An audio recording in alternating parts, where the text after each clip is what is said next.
ధనస్సు వారికి గనక చూసుకున్నట్లయితే ప్రధానంగా ఇక్కడ ఈ మీకు 4వ స్థానంలో శని యొక్క సంచారం, అర్ధాష్టమ శని అని టెన్షన్ ఏం పడకండి. గ్రహం ఎప్పుడు కూడా ఒక మంచి కూడా చేస్తుంది. అయితే ఎటువంటి మంచి ఫలితాలు ఇవ్వనుంది రుజుగతిలోకి మారినటువంటి శని భగవానుడు. అలాగే ఏ విషయాల పట్ల మీరు జాగ్రత్త వహించాలి అనేటువంటి అంశాలు చెప్తుంది నేనైనప్పటికీ కూడా చెప్పిస్తుంది సాక్షాత్ లలిత అమ్మవారిగా భావిస్తూ. ప్రధానంగా ఇక్కడ 4వ స్థానంలో శని ఉన్నప్పుడు ఎప్పుడు కూడా మనం కన్స్ట్రక్షన్ విద్యార్థులకు అసలు విద్యా సంబంధించిన విషయం మీద సరిగ్గా కాన్సన్ట్రేషన్ చేయలేకపోవడం, అంటే దాని మీద కాన్సన్ట్రేషన్ పర్ఫెక్ట్గా చేయాలి. కన్స్ట్రక్షన్ చేసేటప్పుడు లేదా ఏదైనా ఒక వస్తువు కొనుగోలు చేసేటప్పుడు, వస్తువు కావచ్చు, బంగారం కావచ్చు, వస్త్రాలు కావచ్చు, ఏదైనా కొనుగోలు లేదా ఏదైనా భూమి కావచ్చు, వాహనం కావచ్చు, ఇవి కొనుగోలు చేసేటప్పుడు మనకు తెలియకుండానే మనం తప్పుగా రాంగ్ డెసిషన్స్ తీసుకుంటూ ఉంటాం. ఈ యొక్క అంశాలలో కాస్త జాగ్రత్తగా చూసి తీసుకోవాలి.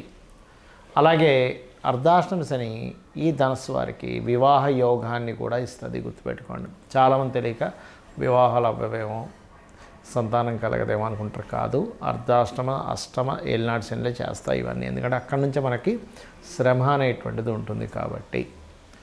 కాబట్టి ఇక్కడ ఏంటంటే ఈ యొక్క రాశి వారికి ప్రధానంగా అంటే ఏదైతే ఈ కాంబినేషన్ ఉందో ఈ కాంబినేషన్ ప్రభావంగా వివాహం అవుతుంది, కొత్త అవకాశాలు కూడా వస్తాయి. కాకపోతే 4లో శని జరిగేటప్పుడు మీరు ఉన్న ప్రదేశం కాకుండా ఇతర ప్రదేశాలకు వెళ్ళడం మూలంగా అనుకూలత ఏర్పడుతుంది, గుర్తుపెట్టుకోండి. అంటే ఉన్న ప్లేస్లోనే, ఉన్న ప్రాంతంలోనే, ఉన్న సిటీలోనే, ఉన్న ఊర్లోనే చేసుకుందామంటే అందరికీ అలా ఉండదు. ఒక్కోసారి అర్ధాష్టమ శని నడిచేటప్పుడు మారితే మంచిది, 2 సంవత్సరాలు, లేదా మరి కొంతమందికి జన్మజాతకంలోనే విదేశాల్లో సెటిల్ అవుతారని, వేరే ఊరికి వెళ్తే సెటిల్ అవుతారని, వేరే ప్రాంతానికి వెళ్తే సెటిల్ అవుతారని ఉంటుంది. అలాంటప్పుడు మాత్రం ఖచ్చితంగా మనం ఇతర ప్రదేశాలకి మారడమే మంచి ఫలితాలను ఇస్తుంది, గుర్తుపెట్టుకోండి. అలాగే మరొక విషయం ఏంటంటే ఇక్కడ ఈ అవకాశాలు రావడం ఒక ఎత్తు, కొత్త అవకాశాలు, ఉద్యోగంలో మారడం వల్ల మంచి జరగడం, ఇటువంటివన్నీ కూడా ఇవ్వనుంది. ఇక మీరు నిత్యము కూడా ఇంట్లో కాలభైరవ అష్టకం చదివి కొబ్బరికాయ కొట్టండి. శనివారాలు ప్రధానంగా ఖచ్చితంగా దీని యొక్క ప్రభావం అనేటువంటిది తగ్గుతుంది. చాలామంది నన్ను అడుగుతున్న ప్రశ్న ఏమిటంటే ఏలినాటి శని, అర్ధాష్టమ శని, అష్టమ శని లేదా శని మహర్దశ ఈ యొక్క సమయాల్లో ఎటువంటి జాగ్రత్తలు తీసుకోవాలని అడుగుతూ ఉన్నారు, ఎటువంటి పరిణామాలు ఉంటాయని అడుగుతున్నారు. గుర్తుపెట్టుకోండి, ఏలినాటి, అర్ధాష్టమ, అష్టమ శని ఈ 3 డిఫరెంట్. అదేవిధంగా శని మహర్దశ ఇస్ డిఫరెంట్. ఒకటే గుర్తుపెట్టుకోవాలి, శని మహర్దశ అనగానే, ఏలినాటి శని అనగానే ఫస్ట్ మీరు నెగిటివ్ ఫీలింగ్ తీసేయండి మైండ్లో నుంచి. ఎంతసేపు బ్యాడ్ జరుగుతుంది, నాకేదో నష్టం జరుగుతుంది, నేను నష్టపోతాను, చాలా ఇబ్బందులకు వెళ్ళిపోతాను, ఎందుకు పనికిరాను, ఇవన్నీ కూడా మనం మైండ్లో సెట్ చేసుకున్నటువంటి ఆలోచన విధానం వల్ల కూడా ఈ రకంగా అవుతూ ఉంటుంది, గుర్తుపెట్టుకోండి. అర్థమైందా మీకు? అలాగే మరొక విషయం ఏంటంటే ఇక్కడ ఈ శని యొక్క ప్రభావం ఏదైతే ఉంటుందో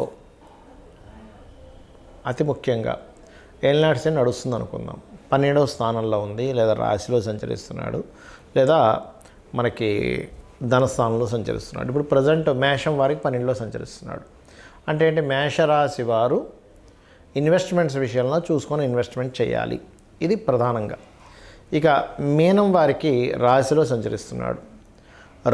సంచరిస్తున్నాడంటే దాని అర్థం కొన్ని నిందలు పడవలసిన పరిస్థితి ఉంటుంది, ఎక్కువ స్ట్రెస్ ఉంటుంది. అంటే ఓవర్ స్ట్రెస్ అవ్వవలసి వస్తుంది, కొంత నిందలు పడవలసి వస్తుంది.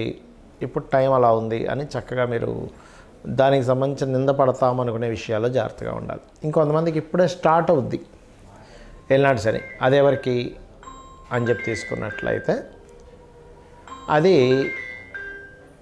ముఖ్యంగా తీసుకెళ్ళిపోండి అన్న ఫోన్ తీసుకెళ్ళండి.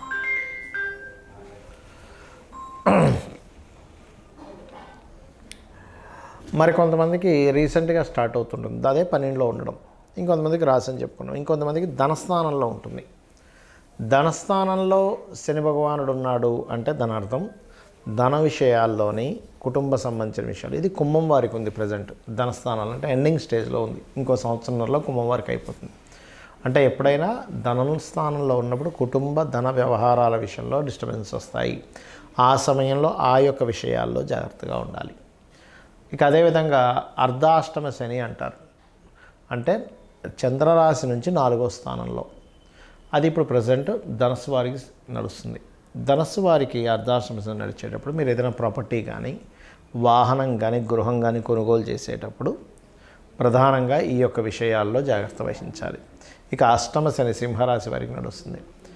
వాహనాల మీద వెళ్ళేటప్పుడు వీళ్ళు కూడా కొంత జాగ్రత్తగా ఉంటూ ఆల్ ఆఫ్ సడన్ చేంజెస్ అనేవి కొన్ని తీసేయాల్సిన పరిస్థితి, అమ్మేయాల్సిన పరిస్థితులు వస్తూ ఉంటాయి అష్టమ శని నడిచేటప్పుడు.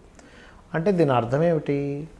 మీరు ఏదైనా ఒక ప్రాపర్టీ అష్టమ శనికి ముందు జస్ట్ అప్పుడే తీసుకుని ఉంటే లేదా అష్టమ శనిలో తీసుకుని ఉంటే అది నిలబడదు. మరి ఇది యాజ్ ఇట్ ఈజ్ ఇలాగే ఉందంటే మీ మహాదశ కనుక బలంగా ఉందనుకోండి ఏమి ఇబ్బంది ఉండదు. మీ జన్మజాతకంలో ఉండే లగ్న బలము, మీ జన్మజాతకంలో నడుస్తున్నటువంటి మహాదశ బలము లేదా అంతర్దశ బలాలు కనుక బలంగా ఉంటే శని ప్రభావం పెద్దగా ఏమీ పడదు. శని అనేటువంటిది ఏంటంటే ఒక టీచర్ లాగా మనకి జీవితాన్ని నేర్పిస్తాడు అనేటువంటి ఆలోచన ఉండండి. అలాగే శని మహాదశ నడుస్తుంటుంది కొంతమందికి. మహాదశ నడిచేటప్పుడు పర్టికులర్గా ఏంటంటే మీకు ఆ శని భగవానుడు ఎలా ఉన్నాడో చూసుకోండి.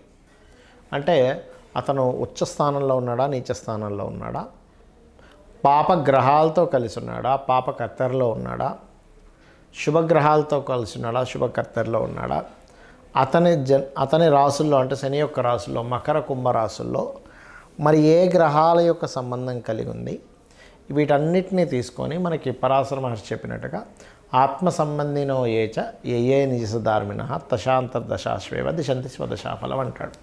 అంటే దశా ఫలితాలు అనేవి మహాదశ శని మహాదశ వచ్చింది 19 సంవత్సరాలు అమ్మో అనుకోకుండా ఇది ఏ ఫలితాలు ఇస్తుంది అనే దాని మీద మనం వర్క్ చేయాలి. ఇప్పుడు కూడా తత్సంబంధంగానే మనకి ధనయోగాలు ఉంటాయి, తత్సంబంధంగానే హెల్త్ ఇష్యూ ఉంటుంది, తత్సంబంధంగానే అవమానాలు కావచ్చు, కీర్తి కావచ్చు ఉంటుంది. అక్కడ ఒకవేళ శుభగ్రహ సంబంధాలు ఉన్నాయి, మంచి పోర్ట్ఫోలియోస్ ఉన్నాయి. శని మహద్దశ కూడా వ్యక్తిని కోటీశ్వరుని చేస్తుంది, గుర్తుపెట్టుకోండి. శని మహద్దశ కూడా గొప్ప కీర్తిని ఇస్తుంది. ఎందుకంటే కొన్ని వేల జాతకాలు పరిశీలన చేసి చెప్తున్న అంశము, అనేకమైనటువంటి గ్రంథాలు తీసుకొని అందులో ఉండే సూత్రాలు తీసుకొని చెప్తున్నటువంటి అంశం. అంతేగాని మూఢత్వంగా ఏదో శని వచ్చేసింది, ఏలినాటి శని వచ్చేసింది, అర్ధాష్టమి వచ్చేసింది కాబట్టి నా జీవితం ఇంకా అయిపోయింది అనుకోకుండా స్లో మూమెంట్ ఉంటుంది. జస్ట్ మనం ఇక్కడ ఏదో నేర్చుకోవాలి అనే భావనతో ఉండండి. ఖచ్చితంగా మీ లైఫ్ గ్రోత్ ఉంటుంది. మరి ఈ సమయాల్లో తీసుకోవాల్సిన జాగ్రత్తలు ఏమిటి? మధ్యాహ్నం పూట నిద్రపోకండి దయచేసి. అదేవిధంగా వీలైనంత మటుకు ఉదయం సాయంత్రం ఇంట్లో దీపారాధన చేయండి. ఆంజనేయ స్వామి ఆలయానికి కానీ సుబ్రహ్మణ్యేశ్వర స్వామి ఆలయాలకు కానీ రెగ్యులర్గా వెళ్తూ ఉండండి. అదేవిధంగా మరొక విషయం ఏంటంటే ఇక్కడ మీరు ఈ ముఖ్యంగా ఎప్పుడైనా సరే మీకు దగ్గరలో ఉండేటువంటి ఓల్డేజ్ హోమ్స్ కానీ లేకపోతే మీ ఇంట్లో పెద్దవాళ్ళు ఉంటారు, తాతయ్యలు, నానమ్మలు, అమ్మమ్మలు, ఇలాంటి వారికి మీరు ఏదైనా సేవ చేయడము, కార్మికులకి, కర్షకులకి మీరు ఏదైనా సరే ఇవ్వడం, అంటే వాళ్ళ పిల్లల గురించి కానీ వాళ్ళకి ఏదైనా ఒక సహాయం చేయడం చేస్తూ ఉండండి. కార్మికులకి, కర్షకులకి శని కారకుడు అంటూ ఉంటారు. అదేవిధంగా లలితా సహస్రనామాల్లో ఓం అనాకలిత సాదృశ్య చుబుకశ్రీ విరాజితాయే నమః అని మంత్రం చేయండి. నువ్వుల నూనెని శివాలయాల్లో కానీ ఆంజనేయ స్వామి ఆలయాల్లో కానీ వాడుకోవడానికని ఇవ్వండి. గోవులకి బెల్లం తినిపించండి. మధ్యాహ్నం పూట పొరపాటును కూడా యువకులు నిద్రపోకండి. అన్ని విధాలా మీకు శని యొక్క అనుగ్రహం కలుగుతుంది. శ్రీమాత్రే నమః.